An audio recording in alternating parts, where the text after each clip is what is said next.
I first analysed Debussy's La fille aux cheveux de lin some 35 years ago when I studied it for the Music Ordinary Level exam at Solihull Military Training Camp for young boys. Solihull School. Even though I hated exams, I enjoyed studying the piece. Coming back to analyse the prelude many years later, I feel that the jazz chord analysis is more than suitable to understand and describe this delicate piano piece, as so much of the harmony Debussy delights us with can be described and understood using contemporary jazz harmonic analysis developed so many years after the composition date. This piece is full of musical gems that delight and stir the emotions of the listener. Here are just a few points of interest that we shall be looking at in detail that make it so fascinating and beautiful. 1. Tonal centers. There are 3 tonal centers featured that color the piece in such a distinct way: G flat, E flat, and B. Here from bar 18 of the jazz analysis are the 3 tonal centers heard one after another.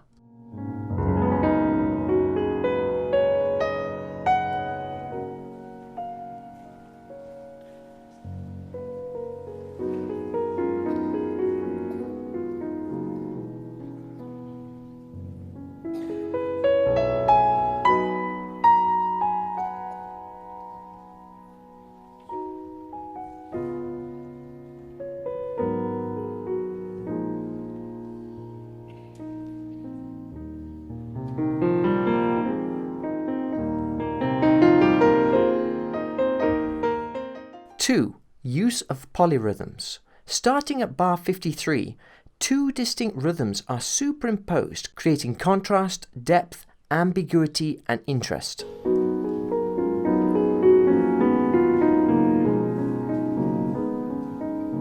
3. Use of the ubiquitous jazz 2-5-1 progression, years ahead of its time. Here in bar 27 is a 2-5 of F sharp major. 4. Use of modal interchange, years before Berkeley even invented the term. Here is a stunning example, from E flat major to the parallel minor, E flat minor.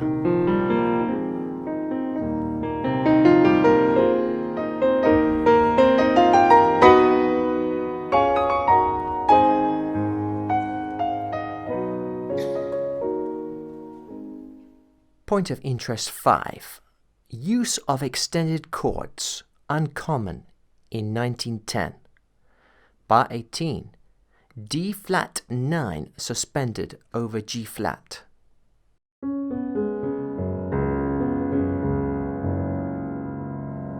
Bar 27. G sharp minor 9. Bar 32. A flat 2 stroke 6 over E flat.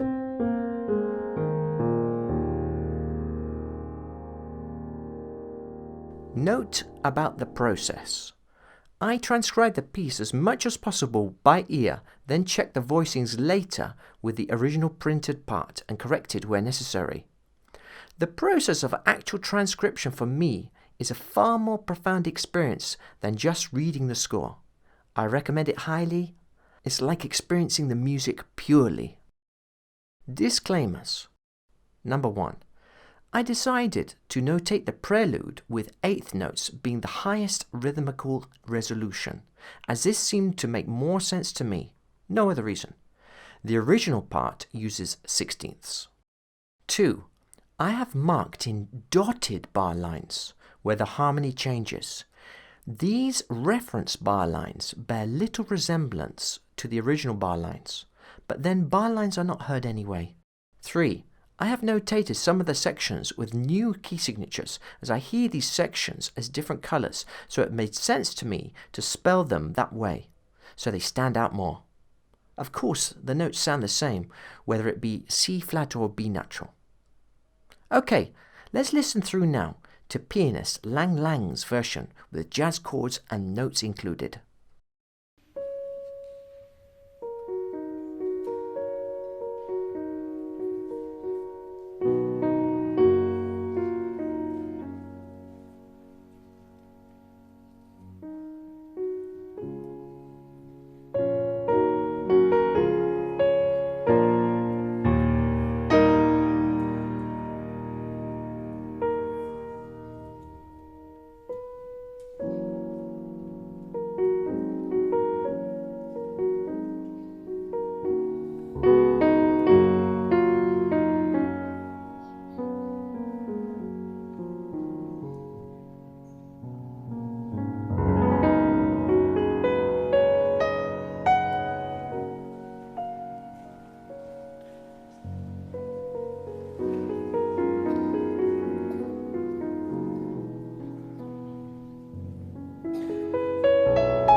Analysis. The first appearance of the principal motive is mainly unaccompanied. It can be thought of as an E-flat minor 7 chord. I prefer to think of it as the notes of a G-flat 6 chord, especially as there is a plagal 4/1 cadence at the end of the phrase in G major. The sixth is such a restful, soulful tension, imbuing the piece from the beginning with serenity. Phrase 2, bar 8.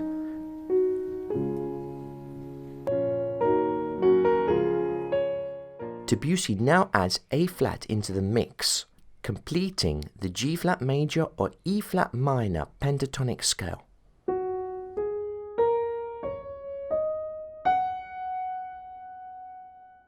The accompanying chords are all diatonic to G-flat major. The triads give a hymn-like flavor. The B-flat chord is surprising to the ear and spirit, but not so strident as perhaps the ear perceives this chord as being the dominant 5 chord of E-flat minor, the relative minor to G-flat major. However, the next chord, E-flat major, really impacts. The end of this phrase can be analysed in the following ways. A. Tierce de Picardy, the phrase being in E-flat minor and ends in E-flat major. B. A modulation to E-flat major. C. Modal interchange from E-flat natural minor to E-flat major. This explains both the B-flat and the E-flat chords. As always, the sound emotion is what is important.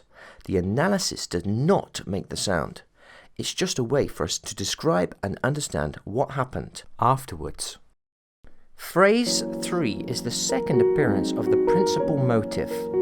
The harmonic accompaniment fluctuates from G-flat 7 to A-flat 7, both chords with the flat 7th in the bass, making them third inversions and imbuing them with a distinct musical flavour.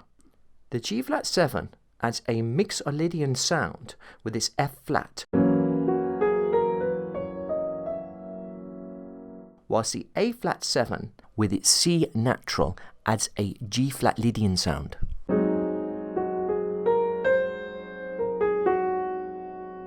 In bar 14 there is a subtle but beautiful chord movement, E-flat minor 7 to D-flat sus.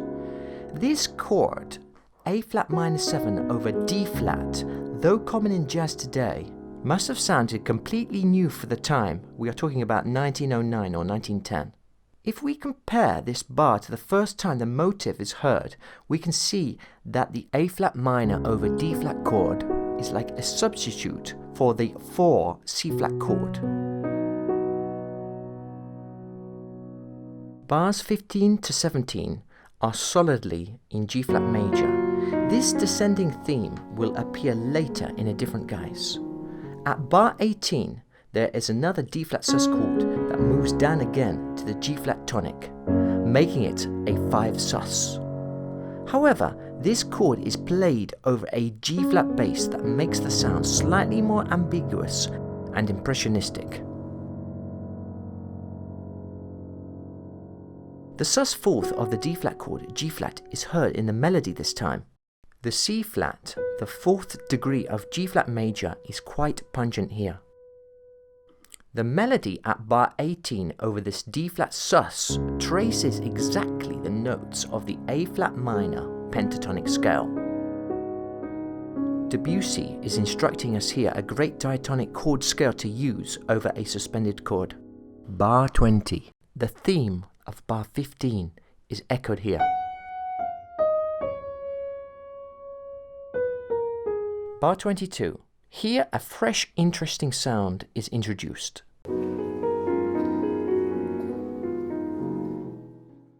This phrase contains a polyrhythm with 2 juxtaposed rhythms. The top one is in 3/4 time and the lower chordal one is in 2/4. This produces a depth and rhythmic ambiguity. Bar 24, the previous phrase ends on an E major 7 over B. This is quite a subtle change of tonality to B major, the E major being the 4 major of this tonality. There is just one note, E natural, changed between G flat major and B major. Bar 25. The C sharp minor 7 over F sharp is another sus chord that can be thought of as the 5/7 of B major. The notes of the chord C sharp minor 7 come from the melody here.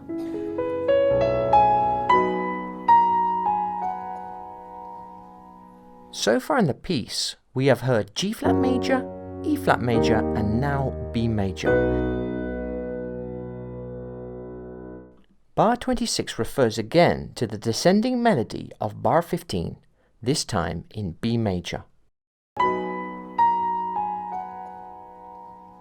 Bars 27 and 28, we hear a perfect example of a jazz 2/5 progression, G sharp minor 7 to C7, years ahead of its time.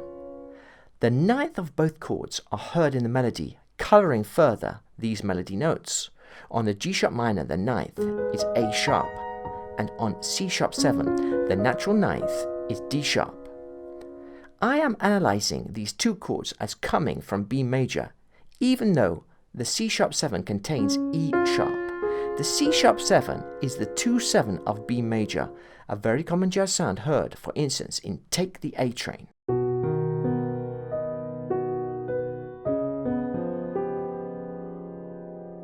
The descending phrase we have heard before, that is played at bar 27, is repeated at bar 29, an octave lower, but this time the phrase ends on an unexpected B-flat sus chord that stirs the emotions. This B-flat 7 sus chord signals a modulation to E-flat major. Indeed, at bar 31 we hear the E-flat major pentatonic starting on the 5th B-flat. At bar 32 there is a pleasing cluster chord containing the notes A-flat, B-flat, C, E-flat and F, all the notes of the A-flat major pentatonic. This chord functions as a 5/7 chord of E-flat major. Again, like before at bar 18, the strong classical 5/1 perfect cadence sound is obscured by the chord being over an E-flat bass, unifying and producing ambiguity. This 5/7 to chord 1 progression is heard a lot in jazz, especially in repeated vamp sections. Coltrane used it a lot. Listen to The Night Has a Thousand Eyes.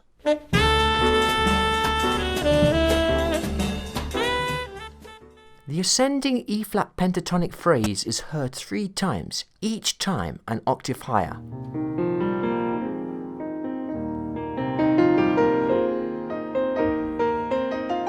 At bar 36 there is a sudden emotional change when a C-flat major chord is heard. This is quite a stunning moment.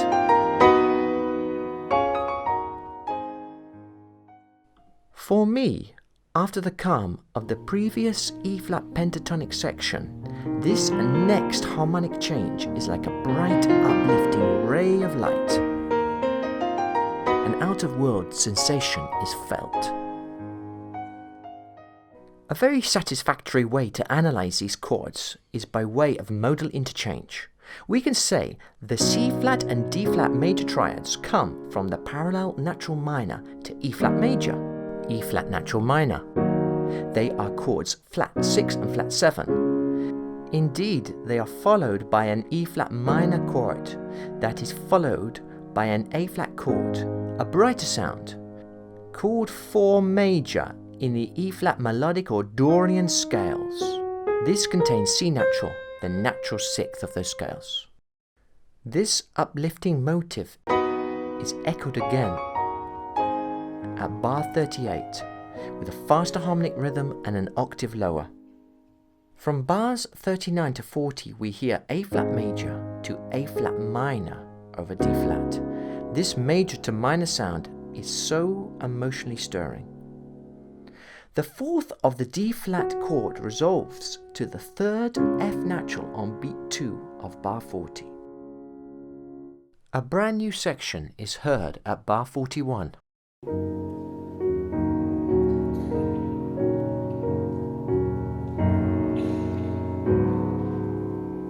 However, the melody of this new section contains the same notes as the original opening motif, but the rhythm is different. What makes this section sound so new is the open, low chords of the accompaniment.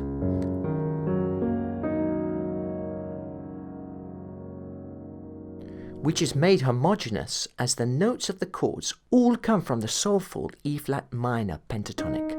This pentatonic scale does not contain the striking 4th or 7th notes, so redolent in classical harmony. So the sound here is again ambiguous and impressionistic. This phrase comes to rest on a C-flat major 7 chord, which is quite different and pretty and subtly unexpected. At bar 44, we hear a higher repetition of this previous phrase again with the pentatonic harmony.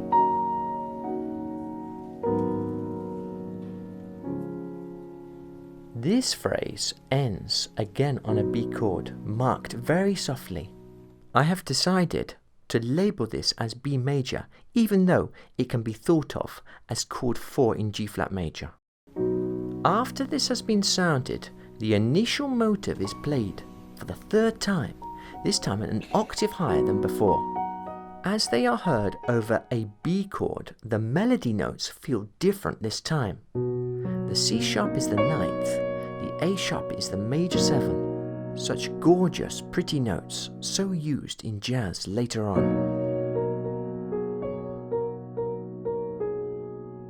At bar 53, the polyrhythmic phrase first heard at bar 22 is recapitulated, this time double length.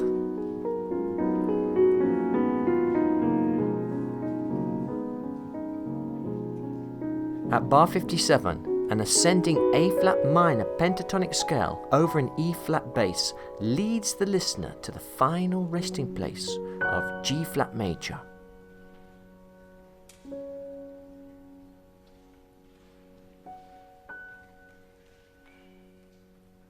Thoughts. Dynamics.